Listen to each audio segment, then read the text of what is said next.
Muling ipinaalala ng Persons with Disability Affairs Office o PDAO ng Kidapawan City na may umiiral na batas, partikular na ang Republic Act 9442 na nagbibigay proteksyon sa mga persons with disability o PWD laban sa pangungutya, diskriminasyon at pang-aabuso kasunod ng pagkalat ng isang video na itinuturing na panlalait sa isang PWD. Sa naturang viral video, makikita ang isang binata na ginagaya ang kilos at paraan ng paglalakad ng isang PWD habang tumatawid sa pedestrian lane, bagay na ikinagalit ng maraming netizen at PWD community na tinawag nilang malinaw na mockery sa sektor ng mga may kapansanan. Sa naging panayam ng Radyo Bida kay Kidapawan City Persons with Disability Affairs Officer Louis Quebec, inahayag nito na ang ganitong uri ng kilos, lalo na kung ipinopost sa social media, ay hindi simpleng biro kundi isang paglabag sa batas. Dagdag pa ni Quebec, kung ang dahilan ng panggagaya ay para sa personal na dahilan, hindi ito sapat na rason upang gawing katatawanan ang kalagayan ng isang may kapansanan.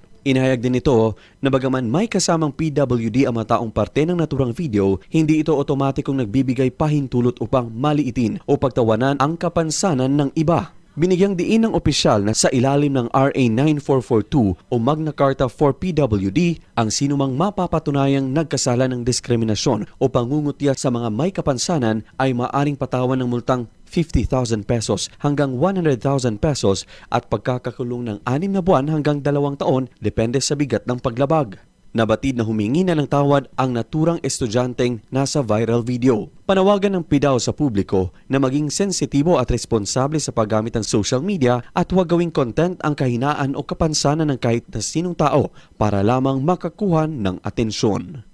Luigi Alan Tutor, NDBC, Bida Balita.